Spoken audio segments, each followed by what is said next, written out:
¿Qué tal? ¿Cómo están? Bienvenidos a Agenda Económica. Estamos comenzando una nueva semana, la primera del mes de abril. Gracias por acompañarnos en este día lunes 4, que comenzamos a partir de ahora con la revisión de las informaciones más importantes, marcando la agenda para esta jornada. Partamos con nuestros titulares y un resumen de lo que estaremos revisando en detalle en unos minutos. Comenzamos, por supuesto, con los pasos que está dando el presidente Gabriel Boric en Argentina. Es el primer viaje del mandatario en esta administración y evidentemente que la señal política que se da al visitar el país vecino es muy importante. No tanto quizás desde el punto de vista comercial, porque el intercambio con Argentina es bastante menor. Las exportaciones chilenas no superan los 700 millones de dólares al año 2020. Sin embargo, de todas maneras es una señal bien relevante para tratar de acercar los puentes, o tender puentes más bien, y acercar posiciones con el gobierno de Alberto Fernández. Lo acompaña una delegación empresarial también, y ese es otro punto bien relevante, aunque no están incorporados en este viaje los principales líderes de los gremios empresariales nacionales, de la CPC y la SOFOFA, por ejemplo, lo que despertó algunas críticas también en su momento. Vamos a estar revisando cuáles son los pasos que dará el presidente Gabriel Boric en su gira que comenzó el día de ayer. También vamos a revisar en unos minutos las declaraciones que dio Fernando Barraza, el exdirector del Servicio de Impuestos Internos, de una entrevista al diario Financiero. La primera tras dejar su cargo, pues ya lo reemplaza Hernán Frigolet en este puesto. Y da algunas definiciones bien relevantes. Recordemos que Barraza, quien llegó en el segundo gobierno de la presidenta Bachelet, enfrentó un momento crítico para el servicio cuando estaba en juego el futuro de las investigaciones por el financiamiento irregular de la política, y fue duramente criticado, incluso de manera interna por los propios funcionarios, por el rol que tuvo el servicio en el desenlace de esas investigaciones. Recordemos que la doctrina Barraza planteaba que no era necesario presentar querellas, y eso en la práctica significó un freno para las investigaciones, en este caso que tuvo a Penta y a SQM como dos de las principales empresas investigadas. Ya revisamos algunos párrafos bien interesantes de la entrevista que dio hoy Fernando Barraza. Y en materia internacional hay preocupación por lo que está ocurriendo en Ucrania, lo que muchos llaman como una masacre de Bucha, en la localidad ucraniana de Bucha. Ha generado repercusiones políticas, evidentemente, las más altas condenas. Las palabras crímenes de guerra se repiten como calificativo para lo que allí ha ocurrido, después de que se revelaran fosas comunes, después que se encontraran cuerpos tendidos en las calles. ¿Y por qué tocamos este tema particularmente? Bueno, porque ha gatillado una respuesta política que busca imponer nuevas sanciones sobre Rusia. Emmanuel Macron ha dicho que es necesario aplicar un embargo directamente sobre el gas y el petróleo ruso. Es una respuesta dura, evidentemente, ante esta situación que ha sido denunciada también por Human Rights Watch en esa localidad en particular, y tiene alcances económicos y comerciales también muy relevantes.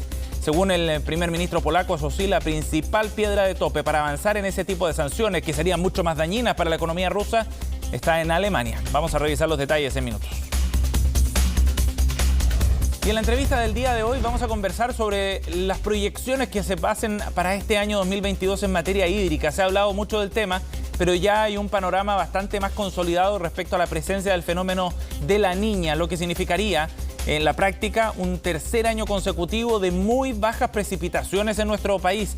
Acuérdense que hace algunas semanas el presidente Gabriel Boric decía que era probable que hubiera una situación compleja y que no se podía descartar incluso algún tipo de racionamiento en el sector oriente hacia fines de este año. Pues bien, esa situación es la que vamos a analizar en la entrevista del día de hoy, para ver qué implicancias tiene también y cuáles son los desafíos y qué medidas se pueden aplicar a corto plazo en sectores productivos en nuestro país. Y nuestro resumen lo cerramos con los resultados de los mercados en el día de hoy. Hay algunas señales también del mercado, sobre todo en Europa y en Asia, para marcar la pauta de esta jornada. Con alzas mínimas en Europa, el Eurostoxx, el índice que reúne varios indicadores bursátiles europeos, 0,08% de ganancia. Muy similar en Londres, también en Alemania. Alzas y variaciones que son mínimas. El Nikkei más temprano cerró otra sesión positiva, 0,25%, y se recupera después de un inicio de año que había sido algo duro. En 30 días ya ha ganado más de 6% la plaza japonesa. ¿Qué pasó con el IPSA la semana pasada? Bueno, cerró con una ganancia de 0,27%, nuevamente rozando los 5.000 puntos, en un avance que en el año ya acumula un 15,5%. De esa forma se transformó en el primer trimestre de la bolsa chilena en la cuarta de mayor rentabilidad a nivel mundial. Veremos qué es lo que ocurre durante esta semana con la plaza chilena en el desempeño bursátil. Bien, partimos revisando los temas del día, 8:06 y vamos a tomar material que dejó este fin de semana con la entrevista que dio el expresidente del Banco Central, el ministro de Hacienda, Mario Marcel, respecto a los desafíos que tiene su cartera para este año. Mensajes muy interesantes respecto a lo que significa la sostenibilidad fiscal y el crecimiento económico como una base importante también para el desarrollo del programa del presidente Gabriel Boric. Para hacer reformas ambiciosas, dijo Mario Marcel, se requiere una economía sólida y finanzas públicas sostenibles. No es un tema de ser ortodoxo o neoliberal, dice Mario Marcel en esta conversación. Y es interesante porque llega en una semana en la que fue criticado precisamente por algunos sectores, incluso dentro del mismo oficialismo. Recordemos que Daniel Jadwe tuvo duras críticas para Mario Marcel en su momento. Dijo que el riesgo era caer en lo que fue la concertación en su momento y culpaba de alguna manera también a Marcel en ese sentido. Bueno, acá hay una lectura política inevitable también respecto a lo que dijo Mario Marcel. Revisemos otra de las declaraciones que dio en línea también con esta idea de generar las condiciones financieras y económicas para poder avanzar en los compromisos de campaña.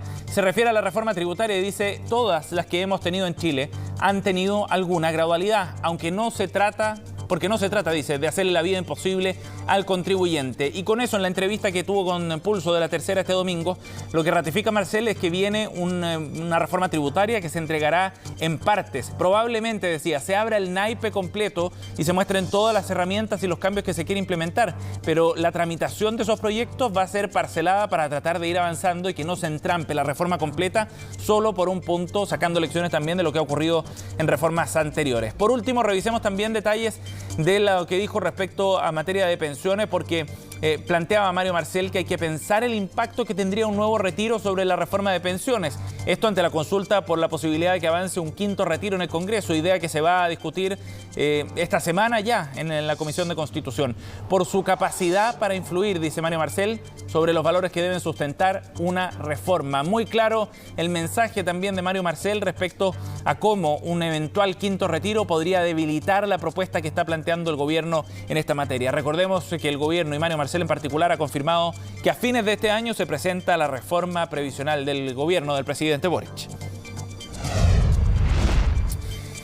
Estas son imágenes de lo que ocurrió ayer. El presidente Gabriel Boric llegó a eso del mediodía hasta Argentina, al aeropuerto de Ezeiza. Fue recibido por el canciller trasandino y de esta forma comenzaba su periplo por Argentina. La primera visita al exterior que realiza Gabriel Boric en su mandato, y eligió visitar primero y en corto tiempo, además, después de haber llegado a La Moneda, Argentina. Eso es una señal muy clara, ¿no?, respecto a cuál es su interés por fortalecer los lazos con el gobierno de Alberto Fernández en particular. Ayer fue una jornada por la tarde libre. El presidente visitó una librería, adquirió algunos títulos allá en una industria editorial que sabemos es muy fuerte, pero se esperan ya las actividades oficiales a partir del día de hoy. En la agenda hay actividad también y espacio para fortalecer los vínculos comerciales, y eso va a ser bien relevante pensando en que hay una delegación que lo acompaña también, donde están incorporados no los líderes tradicionales del empresariado como la CPC o la SOFOFA, sino otros asociados a pequeñas y medianas empresas, a empresas del sistema B, por ejemplo, y esa también es otra señal bien interesante que se da en la línea, como decíamos, del fortalecimiento de los vínculos comerciales entre ambos países. Como les contábamos al inicio del programa, no son muy fuertes los vínculos, más bien los montos involucrados en el comercio bilateral.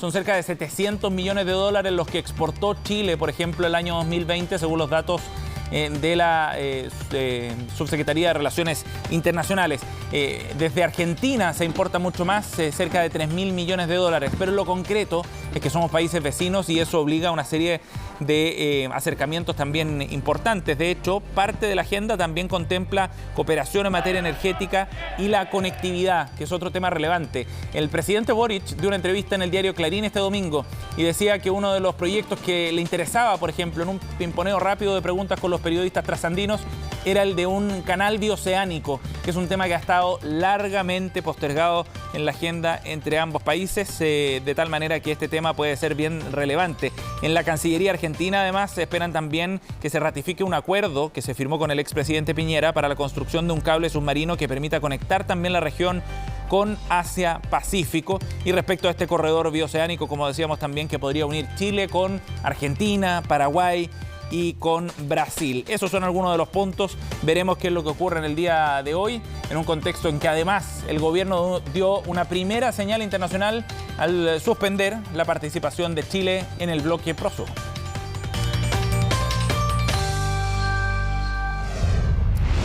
Bien, nos vamos a otro tema, 8:11 para revisar los detalles de lo que planteó ayer aquí en CNN Chile, en Tolerancia Cero, la ministra de Salud, Begoña Yarza, quien se refirió al desarrollo de la reforma en materia de salud y de un tema bien particular que tiene que ver con la industria de las ISAPRES y de los seguros privados. Aseguraba en esta conversación que es probable que haya modificaciones importantes que terminen transformando a las ISAPRES en proveedoras de un servicio de seguro complementario después de la reforma. Esto fue lo que dijo. Nosotros tuvimos una conversación con las ISAPRES, con la Asociación de ISAPRES, y nosotros creemos que en ese camino también tenemos que ir conversando y que hay los seguros de salud, así visto como están ahora, lo más probable es que transiten a seguros complementarios. Y ese tránsito también tiene que ser un tránsito y un camino paulatino. Eso, ministro, para que la gente lo entienda, significa que cuando el sistema esté operativo y en régimen, la cotización va a ir a este sistema universal público, y si alguien quiere tener un seguro adicional, de lo que hoy día se conoce como ISAPRE, va a tener que pagar aparte un seguro adicional. ¿Eso es? Claro, vamos a tener esos seguros complementarios. Pero yo quiero decir algo. Quiero decir que eso hay que compasarlo con la constituyente. O sea que no hay ni una posibilidad de que nosotros hagamos un diseño fino si no leemos lo que salga de la constituyente. Nos vamos a ir a otro tema, 8:13, a noticias internacionales. Horror a nivel mundial han producido las imágenes que llegan desde la localidad de Bucha, en Ucrania. Son imágenes que han circulado profusamente y que muestran la masacre que provocaron presuntamente, según las denuncias de los ciudadanos locales y de organizaciones internacionales, los soldados rusos que estaban en ese lugar.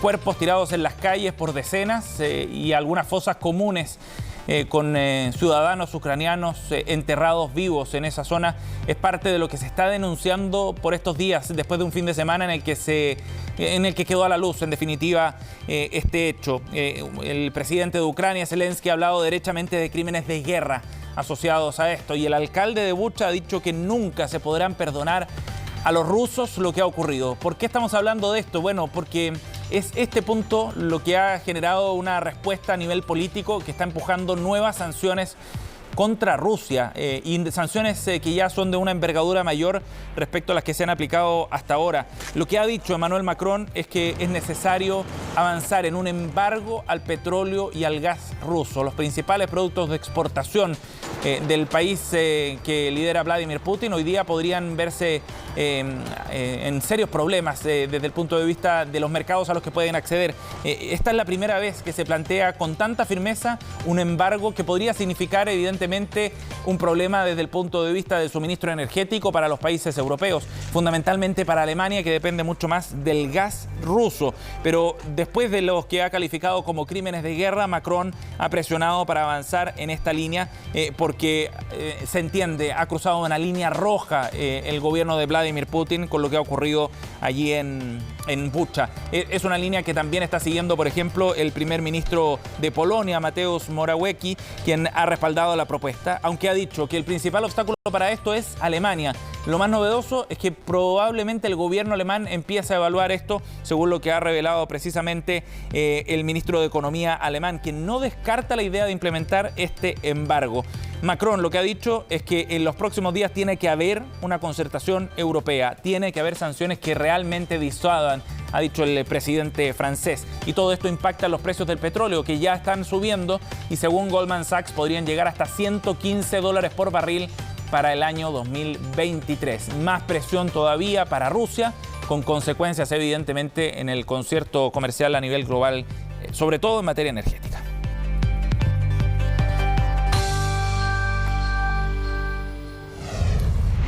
8:16, les contábamos en los titulares que Fernando Barraza, el exdirector del Servicio de Impuestos Internos, bien cuestionado en su momento incluso por funcionarios del mismo servicio, dio su primera entrevista tras salir del cargo. Conversó con el Diario Financiero, lo trae hoy día el diario impreso y es bien interesante analizar el punto de vista que plantea Barraza respecto al rol que tuvo el servicio en el trámite y las investigaciones que se realizaron por el financiamiento irregular de la política. Recordemos que Michel Llorat, quien había sido designado primeramente como director de Servicio de Impuestos Internos, salió en medio de estas investigaciones, denunció presiones políticas desde el Ministerio del Interior, encabezado por Rodrigo Peñalillo en aquel entonces, y ahí en ese contexto llega Fernando Barraza, quien continuó en la segunda administración del presidente Piñera. Revisamos algunos detalles de lo que dijo Fernando Barraza en esta conversación.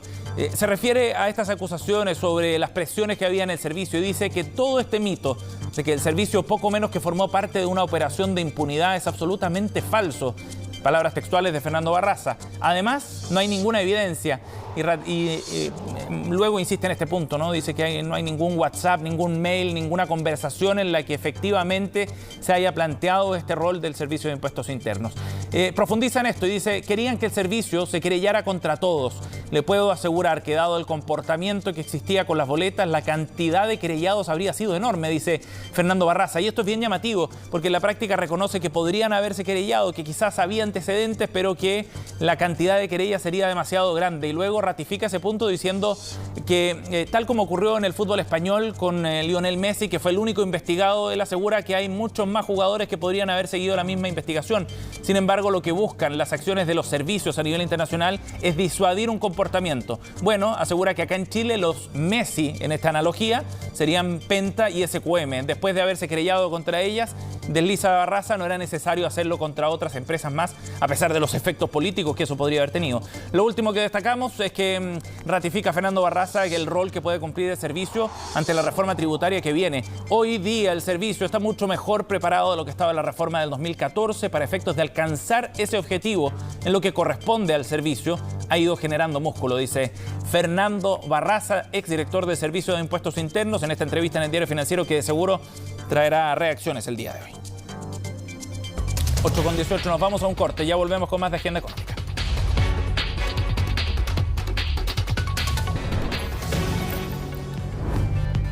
Estamos de vuelta, 8:22. Queremos conversar sobre un tema en el que hemos estado particularmente pendientes durante este año después de las declaraciones de varias autoridades. Hablamos del escenario hídrico para nuestro país en este 2022. Hay nuevos antecedentes que también refuerzan esta posición. Vamos a conversar del tema junto a Alex Godoy, director del Centro de Investigación en Sustentabilidad de la Universidad del Desarrollo.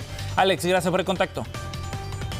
Hola Sebastián, buenos días, ¿cómo estás? Muy bien, gracias por conversar con nosotros. Alex, hablábamos de nuevos antecedentes fundamentalmente respecto a lo que puede ocurrir con el fenómeno de la Niña. ¿Cuáles son las proyecciones que hay para este 2022 en esta materia? Mira, para que la gente un poco lo pueda entender, las proyecciones se hacen usualmente trimestralmente, por lo tanto uno va viendo cómo se va comportando la Niña mensualmente para las proyecciones de los próximos 3 meses. Y no son promisorias, o sea, independiente que la Niña sea lo mismo que nosotros estábamos acostumbrados anteriormente, pero hoy día, digamos, se ve una persistencia del fenómeno de la Niña por los próximos 3 meses, lo que significa, digamos, podríamos esperar una reducción en términos de, no una reducción, sino que en un fondo una escasez hídrica en términos de precipitaciones. Y en ese contexto, digamos, en todo el Valle Central lo que tendríamos sería menos precipitaciones y eso genera una amenaza climática para todos los procesos y las actividades industriales que tenemos en el sector central, especialmente en términos de reservorios de agua. Sí, claro. Alex, ¿y esto refuerza el escenario que se había planteado inicialmente o es un escenario más complejo todavía? Refuerza el escenario, pero a su vez lo hace más complejo porque debiéramos nosotros, o en algún minuto debiéramos estar esperando una especie de planificación de que llegue ese día independiente de que esto cambie o no, Sebastián. Esa planificación, ¿por qué pasa? ¿Por qué tipo de políticas pasa, Alex? Por ejemplo, en el término vamos a restringirnos a lo que es, por ejemplo, el consumo hídrico para el consumo humano. Por ejemplo, en este minuto se debiera estar pensando ya en mecanismos, por ejemplo, que permitan desincentivar la demanda. Nosotros hablamos de gestionar la demanda en términos de reducir el consumo de agua y para eso, ponte tú, a nivel de hogares significa directamente nuevos sistemas tarifarios que permitan penalizar, por ejemplo, el sobreconsumo.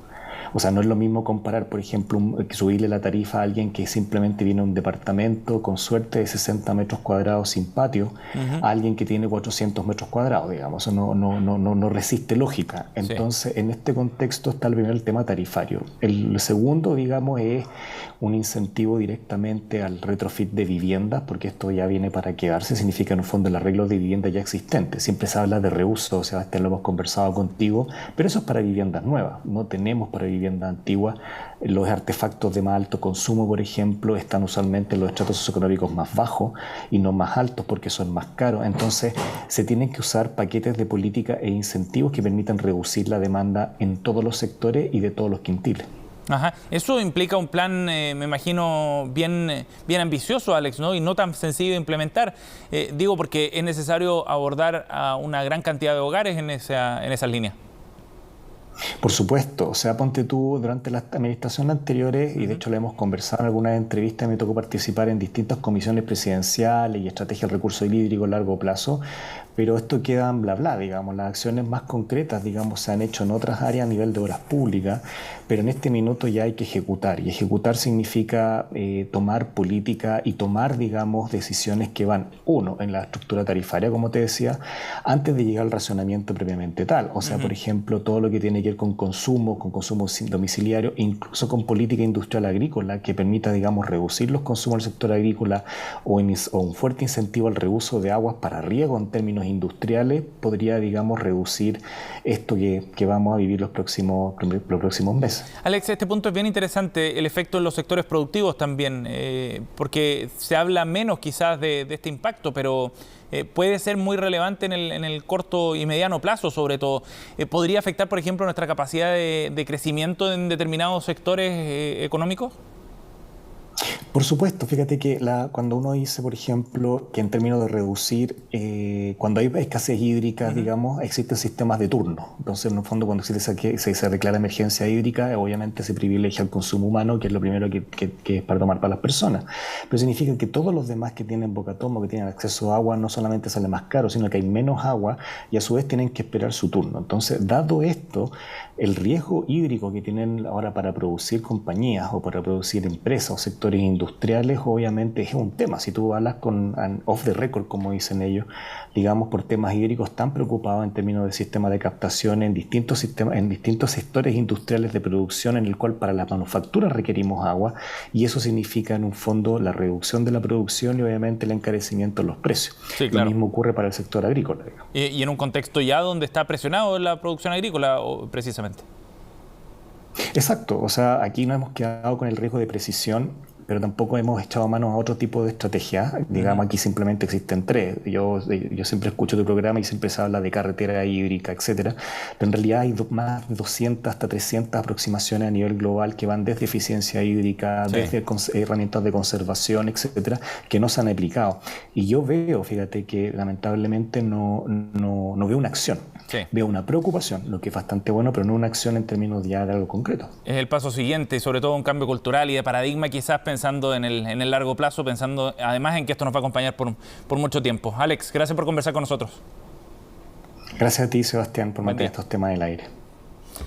8:28, nos vamos. Gracias por acompañarnos. Seguimos pronto con más informaciones acá en CNN Chile.